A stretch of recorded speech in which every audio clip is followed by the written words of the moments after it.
Greetings to you all. Midnight Philosopher here again with another reaction video. I'm still toying with what exactly to call these segments. Perhaps midnight responses or reactions. Why don't you chime in the comments if you have any ideas. Tonight's video features the writings of Steve Skojec. For those who don't know, Steve is a writer, blogger, thinker, and more recently a podcaster. He is most known as the founder of the traditional Catholic website, 1 Peter 5. However, after years of confronting difficult spiritual and existential questions, Steve painfully found himself outside the doors of the church, no longer truly capable of belief. I have followed Steve with great interest now for over a year, and occasionally have the fortune of interacting with him on Twitter. While my own journey is a bit different, and I'm technically still a practicing Catholic, though not a very good one at that, I find that I shared many of Steve's questions and objections. Steve has a Substack called the Skojec File, and he recently posted an entry entitled, "Why Did You Leave the Catholic Faith?" which is the piece I'll be responding to. Now, I won't go through every detail, but rather I've selected a few quotes that most resonated with my experiences, and I'll share the reflections they stirred in me. Steve's situation is remarkably complex, and I wouldn't want to accidentally misrepresent the long, arduous journey he's been on. For the full essay, as well as many other blog posts detailing various aspects of his departure from the church, I encourage you to support Steve by subscribing to his Substack, which I will link in the description. No matter where you fall in the spectrum of religious or political views, Steve has a perspective worth consideration. In a time of great and unsettling polarization, it is more important than ever to step outside our echo chambers and to strive to engage in good faith with those who hold different or even opposing views. All right then, let's begin, shall we? Steve writes, "My house was built on sand, so to speak, indoctrinated from a young age in a family where being uber Catholic was the only real currency for affirmation and respect. Big father wounds. Desperate to be taken seriously, highly intelligent, but always being treated like a kid. Being knowledgeable and articulate about the faith got me a seat at the men's table, made me feel seen and respected." I relate very deeply to Steve's experiences described. Catholicism has been with me since infancy, and has served as my primary means of seeing the world. To be a faithfully practicing Catholic was an indication of good moral character and intellectual depth. Faith practices were, and still remain, an essential way of connecting with my loved ones.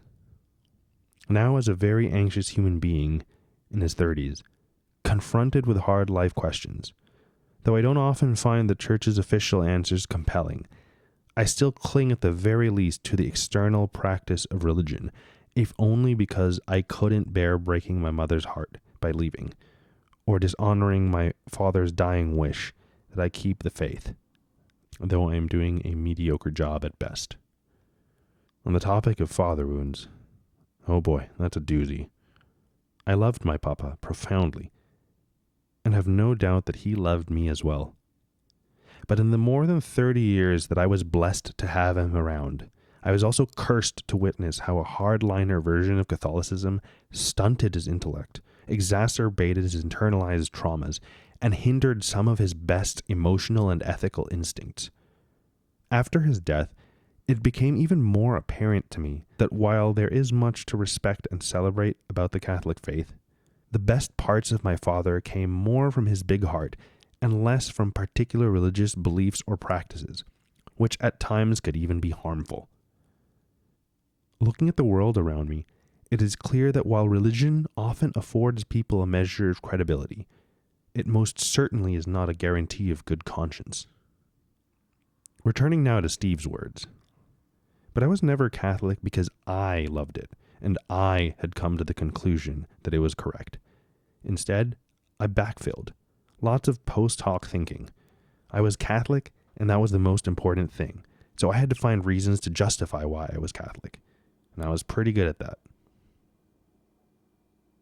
I understand this totally. I've always been a good boy in the sense of following rules, rarely if ever speaking out of line. In my youth, I was a reliable soldier of the faith, a good example for the younger homeschooled kids in my church, an altar boy ready to assist at Mass, and a student who memorized much of the Baltimore Catechism. But I now realize it was a sense of solemn duty to the great mission, mixed with fear of divine retribution, that kept me in the straight and narrow. Sadly, God has always been a distant concept, an impersonal abstraction, even though that's not what he is supposed to be. Faith, in a way, gamifies life. Sort of how the insistent green bird compels you to sustain your streak on Duolingo, keeping you on track to learn a new language, and giving you a sense of accomplishment. The church has systems in place to keep you in line and provide you with a sense of validation. It is reassuring if you keep your head in the sand and continue stockpiling your arsenal of apologetic responses to tough queries. The other crucial matter that often sustains faith, or at least keeps it on life support, is the promise of an afterlife. To be entirely candid, the only reason that heaven has ever mattered to me is not so much about Thomas Aquinas' articulation of God's justice and eternal union with him. I now realize that intuitively it had always been and still remains about the hope of reuniting with my loved ones. I know I have been taught that I should always choose God. I should be most faithful to the church above all else. But I cannot for the life of me pick abstractions and institutions over people. Flesh and blood human beings, perfectly imperfect, that I have relationships with and feel loved by, and with whom I experience joy. Another quote from Mr. Skojec. Being Catholic, especially once I started getting involved in apostolate and traveling and doing missionary work and the like, gave me a sense of something bigger, a semblance of meaning and boundaries and purpose. It wound up being my ticket out of the mundane. This is perhaps where my journey takes a different turn. I don't feel the need to escape the mundane. If anything, I've begun to find peace and contentment in it. Superimposing a grand cosmic narrative and an elaborate structure of meaning, borrowing this phrase, I think, from Jordan Peterson, doesn't always feel useful. Savoring the tiny moments day to day with those I love has been more than enough for me in recent years. On to the last quote by Steve, which I will respond to. So I walked away. I've not stopped asking those questions. I've not stopped asking God to show me what I got wrong. Amen, brother. I'll be the first to admit, I am no saint, and I have my share of vices and unhealthy coping mechanisms, which I must overcome. But does that automatically disqualify me from asking questions or feeling genuine doubt and desolation? I should hope not. I honestly beg God to show me how I am mistaken, and to see the beauty in the life of faith that I ought to, but just cannot.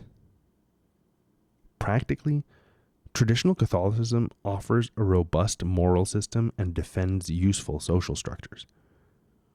Spiritually, it can be a source of anxiety and neurosis. It can kill the soul.